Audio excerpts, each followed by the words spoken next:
My name is Mohammad Afzal. I belong to Sopor, Sir Jagir Sopor. And I have been here for last 10 years. I have graduated from Delhi University. अच्छा, आपके पास इस तरह की भी कोई खबर थी कि इस पार्लियामेंट अटैक के अलावा और भी इनकी कुछ टीमें गाजी बाबा ने भेजी हुई जो दिल्ली में कुछ और टारगेट बना सकते हैं, इस टाइप का कोई ऐसा ऑपरेशन? नहीं पता तो नहीं है, लेकिन but he is always in a process. जैसे कि हम 5 लड़कों को बना दिया, मुझे उनके साथ बिठा दिया एज अ कोऑर्डिनेटर। गाजी बाबा ने मुझे एक दिन ये कहा है, जब मैं एक काम करता हूँ, when he does some action, और जब कोई प्लान वो ऑपरेट करता है तो उसके ख़त्म होते हुए ही वो दूसरा ऑपरेशन स्टार्ट कर देता है। ही नेवर, मैं आपको ये बात बता दूंगा regarding Ghazi Baba, he is a restless person. मैंने उसको देखा, मैं उसके साथ एक रात बैठा हूँ, मैं तो सो गया था, वो सोता नहीं है, हमेशा इसी काम में रहता है, किस तरह से लड़कों को तैयार किया जाए फॉर दिस। किस तरह के लड़कों को तैयार करता है वो तो उनके एक तो कश्मीर में उनके आजकल कैंप कश्मीर में ही चल रहे हैं। कश्मीर की पहाड़ियाँ जो हैं उनके camp almost 4 camps I know.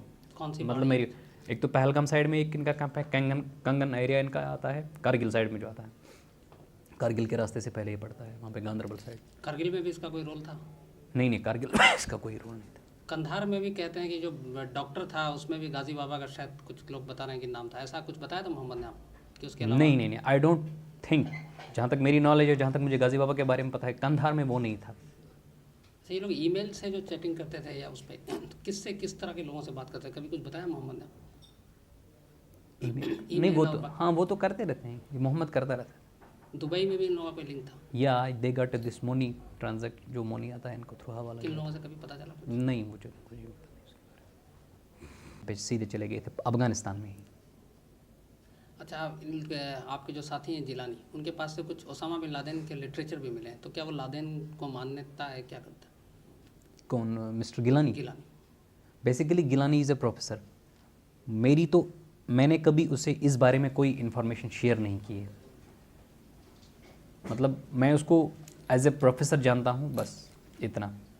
मैंने कभी उससे ये इन्फॉर्मेशन शेयर कभी नहीं की थी, लेकिन उसने मुझे एक दिन बोला था कि अफजल तुम कुछ गड़बड़ कर रहे हो। That day I come to know that he knows something about me, but not from me, he actually knows this from Shaukat. तो मैंने फिर उसको टाल मटोल करने के लिए बता दिया था, यार मेरे पास यहाँ बेसिकली 2 पाकिस्तानी साथी थे जिनको मैंने कश्मीर से लाया है, उनको बेसिकली जाना है यूनाइटेड अरब अमारात। तो वो बात टाल मटोल करने के लिए मैंने उसको इतना बता दिया था। बाकी उसामा बिन लादेन जो है, तो that is obvious, he is an professor, he may be studying these things. मेरे पास भी मैगजीन्स पढ़े हैं आजकल, तो उसी के बारे में हर एक चीज़ आ रही क्या है। आप लादेन को मानते हैं? लादेन ने जो किया ठीक मानते हैं आप उसको? क्या लादेन मतलब? यूएस पे अटैक में उसका नाम आ रहा, तो क्या आप मानते हैं कि सही है? नहीं, वो तो उनकी अपनी एक स्ट्रैटेजी है, क्या है उसके बारे में कि मैं क्या कर सकता हूँ, वो क्या उन्होंने क्या किया है। पाकिस्तान में आप वो तो पाकिस्तान, हाँ पाकिस्तान में आपने ट्रेनिंग भी ली है?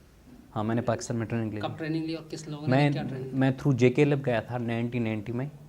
तो I stayed there for 3 months and for 15 days I took a training from the retire Pakistani फौजी this army officer, and I came back after 15 days। I stayed in Kashmir for 25 days। तो उसके बाद मेरा कज़न वहाँ पे आ गया, तो वहाँ पे उस टाइम बिल्कुल वो it was a sort of a business. 35 organisations थी, वो बिज़नेस कर रहे थे, कोई फ्रीडम फाइटिंग नहीं चल रही थी, कोई हायर लॉजिक, कोई हायर गोल, कोई रिवोल्यूशनरी कोई वो प्रोसेस नहीं था, और ऊपर से मारदाड़, एक दूसरे के पीछे पड़े थे। तो मैं फिर कश्मीर छोड़ के यहाँ दिल्ली में बैठ गया। किस तरह के बिजनेस कर रहे थे उन्हें? वो they were plundering, they were getting the money from the rich people, बस और क्या। आपको मानना है जो पाकिस्तान में ट्रेनिंग दी जाती है मिलिटेंसी की तमाम, तो उसके बाद क्या ये ट्रेनिंग जो लेकर आते हैं, इसमें मतलब कश्मीर की आज़ादी का मामला नहीं, पैसे आपस में लड़ाई करते हैं ये सब? नहीं, this was in the beginning. मैं 1990 की बात कर रहा हूँ।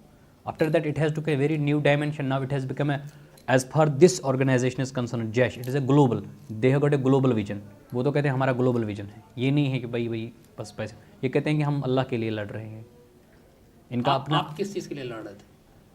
बेसिकली मेरी क्या, मैं इसको मैं एक वर्ड में कैसे बोल सकता हूँ कि मैं इसलिए लड़ा था, कुछ मोटिवेशन भी था। क्या मोटिवेशन था? इनकी तरफ से, मतलब गाजी बाबा की तरफ से मैं कह सकता हूँ। मतलब मैं सब चीज़ों को मिला के बोल देता हूँ कि ये चीज़ें, मतलब इन चीज़ों ने मुझे इस चीज़ पर ले आया। एक तो कुछ मोटिवेशन था, ऊपर से पैसों का भी चक्कर था। मेरी अब इकोनॉमिक कंडीशंस बहुत वीक हो गई थी। This is also a part of this, that why I become ready for this thing. ऊपर से मेरी थोड़ी बहुत हिस्ट्री जो है पीछे। अच्छा, आपको लगता नहीं है कि कश्मीर में आप चूँकि एक बीइंग मुस्लिम, आप मुस्लिम हैं, आप लोग इस तरह की कश्मीर की आज़ादी के नाम पे जो देश भर में आतंकवाद फैला रहे हैं, तो उससे हिंदुस्तान में बाकी मुसलमान हैं, जैसे मैं भी एक मुस्लिम हूँ, तो बाकी मुसलमानों के मतलब उनकी निष्ठा पर लोग शक करते हैं आप लोगों की वजह से, कि ये वो भी शक के दायरे में आते हैं कि ये भी शायद। ये तो मैं पर्सनली फील करता हूँ। I do really, I realise this thing that due to we people the Muslims in India they are suffering and they get a very different image. ये तो मैं खुद पर्सनली फील कर रहा हूँ। फिर भी आप लोग शामिल क्यों हैं इसमें? बट मैंने सर अभी आपको बता दिया था ना कि मेरी कुछ रीजंस थी जिसकी वजह से मैं इसमें बैठ गया, मैं शामिल हो गया, इस अटैक जो पार्लियामेंट में अटैक हो इसमें शामिल हो गया। तो गाजी बाबा से आप कब मिले थे पहली बार? Ghazi Baba, I met him before almost six months. I basically met Mr. Tariq. There is a Tariq. He's a coordinator of Ghazi Baba. I met him before 8 months. But गाजी बाबा से मेरी मुलाकात 6 महीने पहले हुई और उसके बाद फिर 3 मुलाकातें होंगी। उससे कांटेक्ट कैसे करते थे आप? उससे मैं कांटेक्ट सिर्फ I was contacting through Tariq. Ghazi Baba क्या चाहता, क्या करता, क्या करवाना चाहता है हिंदुस्तान में? कभी उसने कुछ? गाजी बाबा ये कह रहा है बस कश्मीर को आज़ाद कराना है, तब तक बैठना नहीं है, चाहे कुछ भी हो क्या हो। और तारिक का क्या रोल है? Tariq is a coordinator there, he is working for Ghazi Baba, for Jaish. अच्छा, ये लैपटॉप जो इन लोगों को जो आपको दिया था उस मोहम्मद ने, yes. ये गाजी बाबा तक पहुंचाना है, तो जब वो लैपटॉप पर 10 लाख रुपए दिए तो उसने और भी कुछ कहा था, कुछ मैसेज दिया था आपको? he gave me a laptop, Mohammed. He gave me 10 lakh rupees. He gave me 25,000 rupees also for my own self, na. That was for me. And he gave me a small diary. I don't know where that diary is now. तो ये मुझे hand over करने थे तारीख को, Sunday को वहाँ मुझे मिलना था उसे। संडे को दिन को 1:30 पे मिलना था मुझे उसको। ये मुझे हैंड ओवर करने थे तारीख को, तारीख फिर वो गाजी बाबा को दे देता। ये पूरी साजिश थी क्या, आप बताएं? बेसिकली ये जो 5 बंदे पार्लियामेंट में जो घुसे थे, ये 5 पाकिस्तानी थे।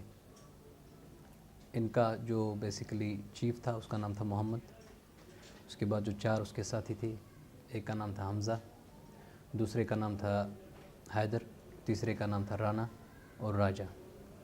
इनकी बेसिकली जो मेन मोटिव ये था कि अंदर जो लोकसभा में एमपीज़ हैं, जो भी यहाँ की पॉलिटिकल एस्टैब्लिशमेंट, जो कंप्लीट पॉलिटिकल लीडरशिप जो है उसको ख़त्म करना।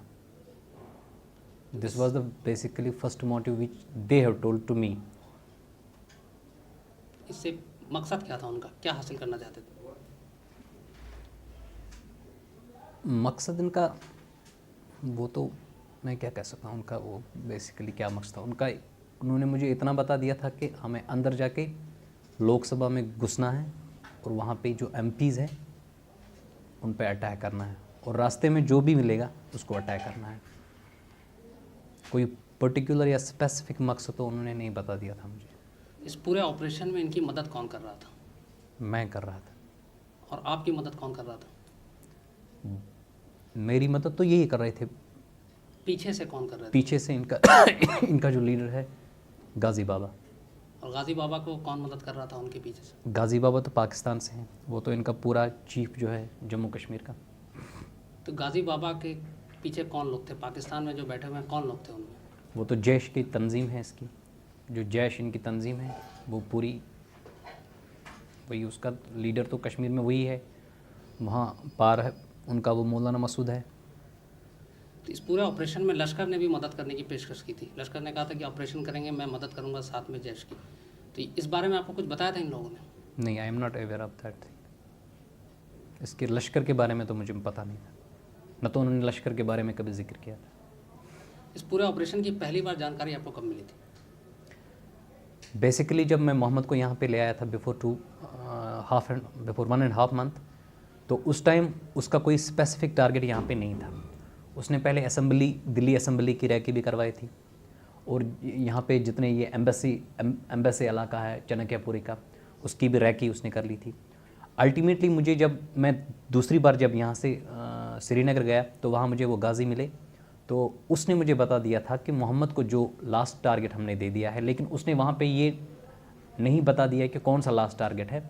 तो उसने ये बता दिया था कि मोहम्मद को बताना, बिना टाइम वेस्ट किए हुए उस टारगेट पर अपने आप को फोकस करना और वो काम कर देना। तो फिर मैं जब यहाँ पे आ गया तो फिर मैंने मोहम्मद से पूछा था कि गाजी बाबा ने तुम्हें कौन सा टारगेट दे दिया। उसने कहा कि यहाँ की पार्लियामेंट जो है वही हमारा अल्टीमेट टारगेट है। मोहम्मद के साथ जो बाकी 4 लोग इन्वॉल्व थे इसमें, उनके बारे में आपको कब पता चला है? वो कब दिल्ली आए थे? वो उनको तो मैं ही दिल्ली ले आया था। इन चारों को भी पता था इस ऑपरेशन के बारे में? Yes, they were known. अच्छा, ये लोग पाकिस्तान में किस जगह से थे, ये मोहम्मद और जो बाकी के 4 थे? Basically they all were speaking Punjabi language. I don't know exact location but they were from the Punjab side.